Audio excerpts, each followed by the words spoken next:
Tat Hashem, le Zohar de ce matin, Parashat Va'etchanan, Nishmat, Esther Sultana. Va'etchanan el Adonai ba'et ei lemor. Patach, Rabbi Yossi, Yossé, un de Chaverim de Zohar, il commence, Vayesev Chizkiyahu panav el akir va'etpael Hashem. Va'etchanan el Adonai ba'et ei lemor. Maze Va'etchanan, Moshe Rabbeinu est en train de prier. Il veut rentrer en Israël. Il va faire des prières. Alors Rabbi Yossé, ma vie, il emmène l'histoire de Chizkiya Amelech. Qu'est-ce qui est arrivé à Chizkiya Amelech? Chizkiya Amelech, c'était une époque où le roi Sancheriv, un roi à côté de Babylone, il vient pour attaquer Israël. Sancheriv n'a jamais été à Jérusalem. Il n'a rien entendu de Jérusalem.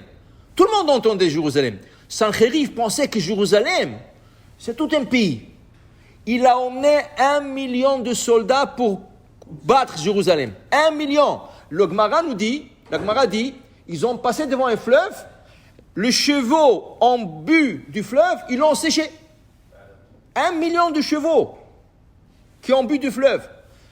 Il vient juste en face de Jérusalem et il voit Jérusalem. Jérusalem, à cette époque, était 1 km carré. 1 km sur 1 km. Quand il a vu Jérusalem, il a dit, ça c'est Jérusalem, j'ai emmené 1 million de personnes, moi seul je peux la prendre. Il a dit, stop, c'est là.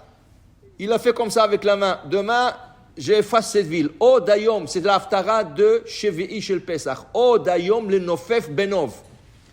Alors il a dit, je termine avec cette ville. Demain matin, on va se reposer de la route, on va dormir ici, autour de la ville. Demain, je vais m'occuper de cette ville.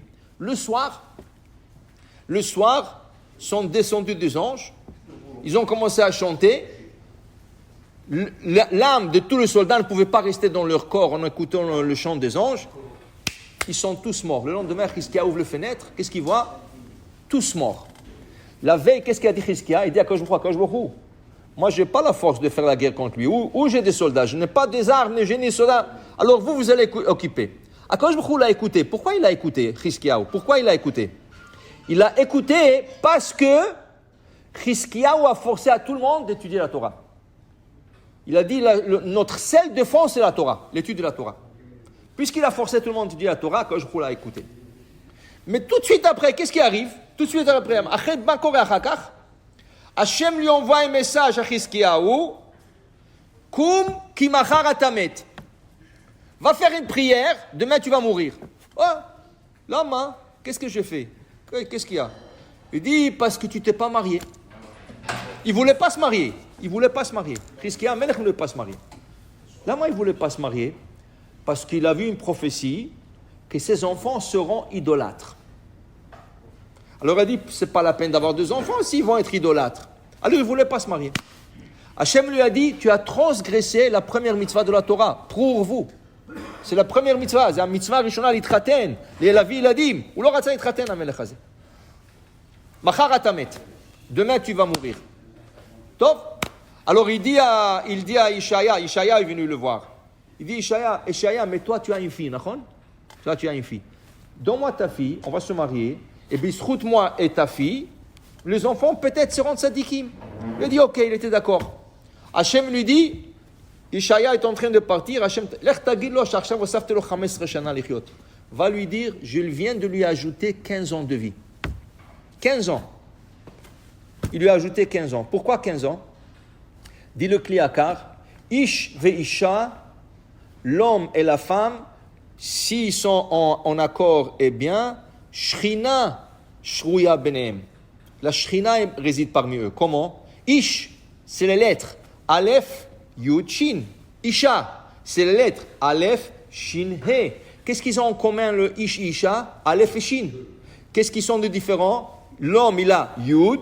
La femme, elle a He. Ça, c'est la Shekhinah. Yud, He, c'est la Shekhinah. Alors, Yud, He, en valeur numérique, c'est combien? 15. Il dit, maintenant que tu as décidé de te marier avec la fille de Ishaïa, je t'ajoute 15 ans de vie. Okay? Maintenant, il dit ici, pourquoi il lui a ajouté 15 ans? C'est écrit, Vayasev Chizkiyahu panav el akir. Dit Rabbi Yossé, c'est la prière. Moshe Rabbeinu va prier pour entrer en Israël.